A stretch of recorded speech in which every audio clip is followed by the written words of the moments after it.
रात के 2:17 बज रहे थे। हाईवे पूरी तरह खाली था। सिर्फ मेरी गाड़ी, हेडलाइट्स की रोशनी और रेडियो पर हल्की सी आवाज। तभी अचानक सड़क के बीचों बीच खड़ी एक लड़की दिखाई दी। सफेद सूट, खुले बाल और सिर झुका हुआ। मैंने ब्रेक लगा दिए, पर जैसे ही मैंने आंख झपकी, वह लड़की मेरी गाड़ी की पिछली सीट पर बैठी हुई थी और उसने धीरे से कहा, तुम मुझे यहीं छोड़कर जा रहे थे ना? मेरा नाम अमन है। मैं एक निजी कंपनी में काम करता हूं और अक्सर मुझे देर रात यात्रा करनी पड़ती थी। यह घटना 2019 की है, जब मैं दिल्ली से जयपुर जा रहा था, अकेला अपनी सेडान कार में।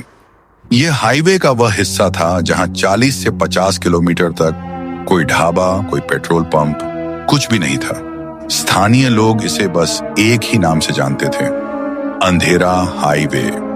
मुझे याद है, जाते समय मेरी माँ ने कहा था, बेटा, रात में गाड़ी चलाने से बचाकर। हाईवे पर अजीब चीजें होती हैं। मैंने हंसकर जवाब दिया, माँ, ये सब बस कहानियां होती हैं। काश मैंने उस दिन माँ की बात मान ली होती। रात और गहरी होती जा रही थी। मोबाइल नेटवर्क लगभग शून्य था। रेडियो पर सिर्फ कर्कश आवाज आ रही थी। तभी मुझे लगा जैसे सड़क के किनारे से कोई मुझे देख रहा हो। मैंने साइड मिरर में देखा, कुछ नहीं। खुद को समझाया, ज्यादा सोच रहा है अमन। 10 मिनट बाद वो लड़की दिखाई दी, बिल्कुल हाईवे के बीचों बीच खड़ी हुई। न कोई गाड़ी, न कोई रोशनी, सिर्फ वही। मैंने हॉर्न बजाया, उसने कोई प्रतिक्रिया नहीं दी।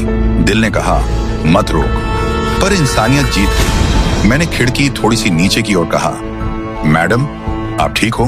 इतनी रात को यहाँ? उसने धीरे से सिर उठाया। उसका चेहरा अजीब था, न पूरा अंधेरे में, न पूरी रोशनी में। बस इतना बोली, मुझे आगे तक छोड़ दो प्लीज।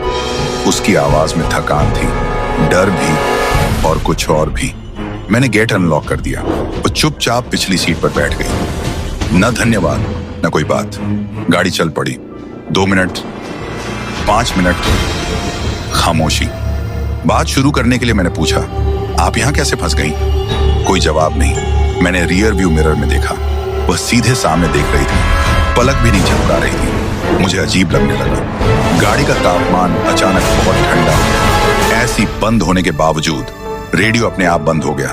तभी उसने कहा, तुम्हें पता है यहां रोज हादसे होते हैं? मैंने घबरा कर पूछा, क्या? वह धीरे से मुस्कुराई। खासकर रात के 2 से 3 बजे के बीच। मेरे हाथ स्टीयरिंग पर जम गए। मैंने रफ्तार बढ़ा दी, बस जल्दी से इस जगह से निकलना चाहता था। तभी उसने कहा, तुम मुझे मिरर में देख रहे हो ना? मैंने कुछ नहीं कहा। वह बोली, सब लोग देखते हैं, फिर नजरअंदाज कर देते हैं। अचानक उसकी आवाज बिल्कुल मेरे कान के पास आ गई, तुम भी वैसे ही हो? मैंने तुरंत ब्रेक लगाए। गाड़ी रुक गई। मैंने पिछली सीट की ओर देखा। सीट खाली थी। मेरा पूरा शरीर सुन्न पड़ गया। पर मिरर में एक परछाई थी। मेरी ही गाड़ी के अंदर वह लड़की खड़ी थी। लाइटें झपकने लगी। इंजन बंद हो गया।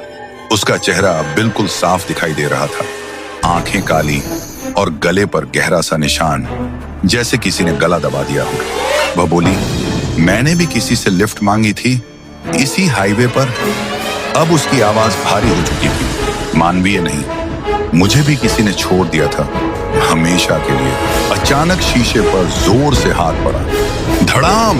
मैं चिल्ला उठा। दरवाजा खोलकर बाहर भागा। पीछे से उसकी हंसी सुनाई दी, एक ठंडी बेजान हंसी। हाईवे पर अकेले मत आया करो अमन। मैं बेहोश हो गया। सुबह जब आंख खुली, मैं एक ढाबे के पास था। स्थानीय लोग मेरे आसपास खड़े थे। एक आदमी बोला, भाई, रात को यहां कैसे आ गए? तुम्हारी गाड़ी हाईवे के बीच बंद पड़ी थी। मैंने घबरा कर पूछा, यहां कोई लड़की सफेद सूट में? सब एक दूसरे को देखने लगे। एक बूढ़े ने धीरे से कहा, बेटा, 3 साल पहले यहीं एक लड़की का एक्सीडेंट हुआ था। लिफ्ट लेने के बाद ड्राइवर ने उसे यहीं उतार दिया था। अगली सुबह उसकी लाश मिली थी।